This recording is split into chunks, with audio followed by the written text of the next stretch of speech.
அண்ணே வணக்கண்ணே. நம்ம மலா அண்ணன் அந்த மாதிரி விஜயை பற்றி நடிகையோட ஒப்பிட்டு பேசியிருக்காரு, அதோட கருத்து என்னென்ன? தம்பி எந்த மாதிரி பேசியிருக்க வேண்டாம். நீ எந்த மணியில் பேசினாருன்னு தெரியல. இந்த மாதிரி பேசக்கூடிய ஆள் கிடையாது. இது தவிர்க்க வேண்டிய ஒண்ணுதான். அவசரத்துல பேசுறது பேசலாம். இப்பவும் ஒரு டேரக்டர் எழுதி கொடுத்த மட்டும் பேசுவாரு. கொஞ்சம் எக்ஸ்ட்ரா பேசிட்டாரு நினைக்கிறேன். இது எனக்கே கொஞ்சம் வருத்தம். நான் தம்பிகிட்ட சொல்லிட்டு வந்தேன், இந்த மாதிரி பண்ணிருக்க வேண்டாம் அப்படின்னு பேசிட்டு வந்தேன். மலான இன்னொரு கொஸ்டினும் கேட்டிருக்காரு. டிவி காட்சியை பார்த்து பி டீம் சொல்றாரு, அது அதோட கருத்து என்னென்ன? யாரு? மலா என்ன டிவி காட்சியை பார்த்து பி டீம் சொல்லியிருக்காரு. தம்பி சொன்னாரா? தம்பி அவர் சொல்லல, மலான்னு சொல்லியிருக்காரு. நம்ம தம்பிக்கு சொல்லியிருக்காரு. ஆமா. அப்ப அவரு பி டீம்னா அப்ப நான் யாரு? நான் யாரு? நான் தான் மெயின் டீம், தெரியுமா?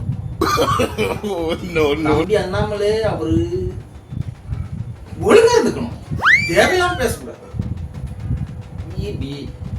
ஒரு மாநிலத்துக்கான உரிமையை பெறும் பொழுது புதுசா யார் வந்தாலுமே இப்படித்தான் நடத்துறாங்க.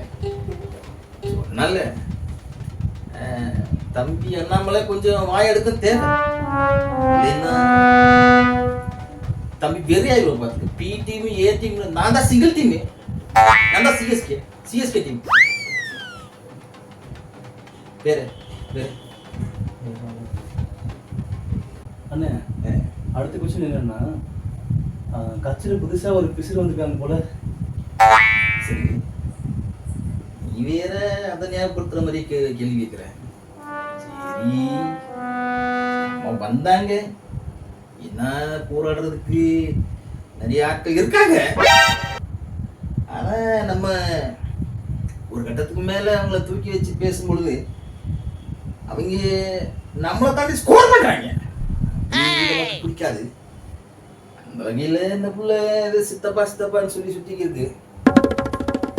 இதுக்கு அந்த அளவுக்கு திறமை இருக்குன்னு நான் நினைக்கல. அதனால போட்டு வச்சிருக்கிற பொறுப்புல அப்ப நம்ம சொல்றதுதான் செய்ய போறாங்க. தேவை இருந்தா ஒரு ஊசி விழுகுது, அது ஊசி விழுந்துச்சுன்னா அப்படியே இருக்க முடியாதுல்ல, அடுத்து நகரணும் இல்ல, அதுக்கான செயல்படல. வேற சரிங்கண்ணே, நீங்க டிவி கட்சியோட ஃபர்ஸ்ட் எந்த கூட்டணியுமே இல்லைன்னு சொன்னீங்க. இப்போ நீங்க கட்சிக்கு நூல் விடுறதா கேள்விப்பட்டோம், அது அதோட கருத்து என்னன்னு? இது நான் தான் கூப்பிட்டேன் தம்பியே. வா தம்பி, நம்ம சேர்ந்து தேர்தலை சந்திப்போம்.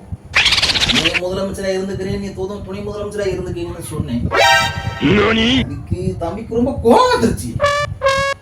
தம்பி சொல்லிச்சு, அண்ணே நீங்க முதலமைச்சரா இருப்பீங்க, நான் துணை முதலமைச்சரா இருக்கணுமானே அப்படின்னு கேட்டுட்டு தம்பி என்கிட்ட சண்டைக்கா வந்துருச்சு. அதுக்கப்புறம் அதை எப்படி வெளியில சொல்றதுன்னு தெரியாம அப்படி மேடை போட்டு பேசிட்டேன். தம்பி உன்னை லாரி அடிச்சு செத்து போயிடுறான் அப்படின்னு சொன்னேன்.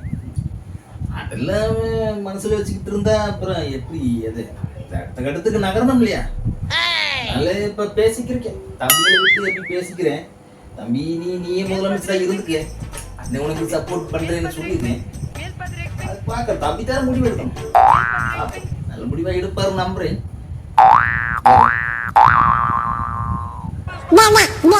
யூடியூப் சேனலுக்கு எல்லாருமே லைக் பண்ணுங்க, ஷேர் பண்ணுங்க, சப்ஸ்கிரைப் பண்ணுங்க. அந்த பெல்லுங்கிற பட்டன் இருக்கும், உங்க பொண்ணான கையால் அந்த பெல்லை மட்டும் கொஞ்சம் அமுக்கிடுங்க. உங்களால் முடிஞ்ச ஒரு 100 சப்ஸ்கிரைப் வந்தால் அவங்க குடும்பம் செழிக்கும். அவங்கள சுற்றி